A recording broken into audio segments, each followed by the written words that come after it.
ओम श्री परमात्मने नमः।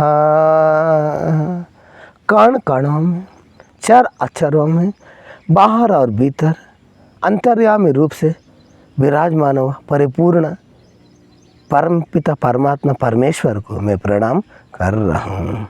विषय यह है, सतगुण क्या है, कैसा जानूं।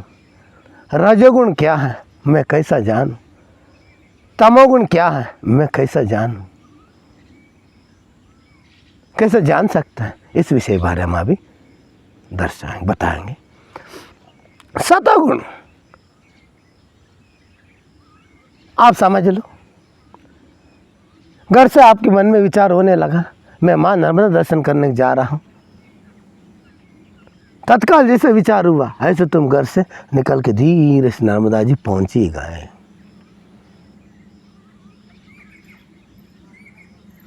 घर से तुम्हारे विचार हुआ, किसी महापुरुष के दर्शन के लिए जा रहा हूँ। भोपाल हो, बरेली हो, करेली हो, दिल्ली हो, निर्णय होगा। तत्काल निर्णय होता है उस रास्ता में शीघ्र चल देने का।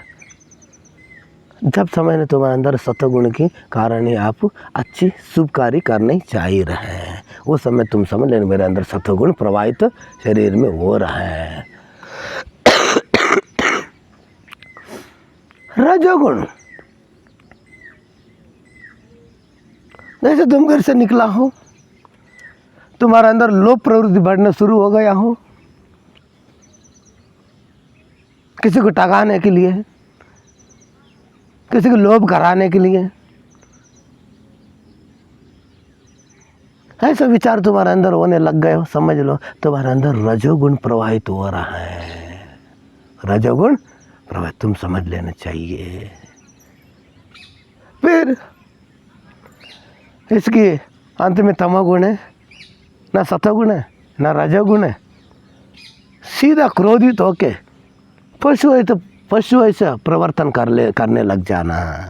जैसे मदरा पिया हुआ व्यक्ति की कोई होश नहीं रहे, ये कौन है, क्या है, ऐसा बेहोश में और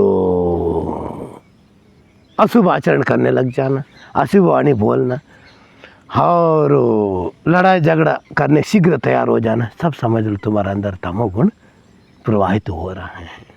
प्रत्येक मनुष्य के शरीर के अंदर ये तीन गुण चलते रहते, येरा पैरी 24 घंटा, येरा पैरी दिन रात्रि चलते रहता है। जब साक्षात्कार पुरुष होता है, उनके लिए तीनों गुण कोई प्रतिक्रिया नहीं करेगी। महाराज,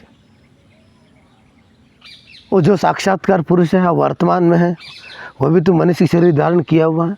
हाँ, आपने सही कहा, मनुष्य शरीर धारण किया हुआ, लेकिन इनने आपने तपस्या द्वारा, स्वयं को जानने के द्वारा, स्वयं को खोजने के द्वारा, जन्मों जन्मों से बना हुआ आद्यास को, अभ्यास को और अज्ञान को उनने नष्ट कर लिया है। इन्हीं कारण उनको सतोगुण स्पर्श कर ही नहीं सकते हैं, रजोगुण स्पर्श उनको कर ही नहीं सकते हैं, ना तमोगुण स्पर्श उनको कर ही नहीं सकते हैं।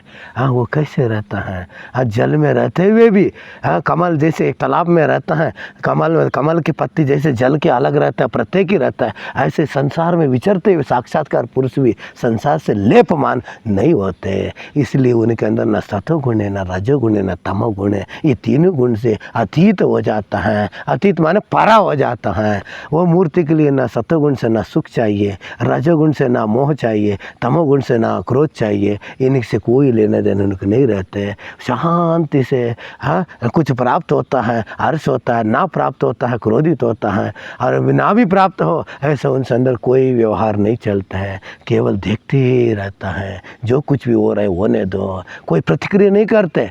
शुभ होने के बाद अशुभ होना चाहिए, अशुभ होने के बाद शुभ होने चाहिए, ऐसा मनुष्य सोचता है, विचार करता है। ऐसा ये पुरुष साक्षात्कार पुरुष कोई प्रक्रिया नहीं करते।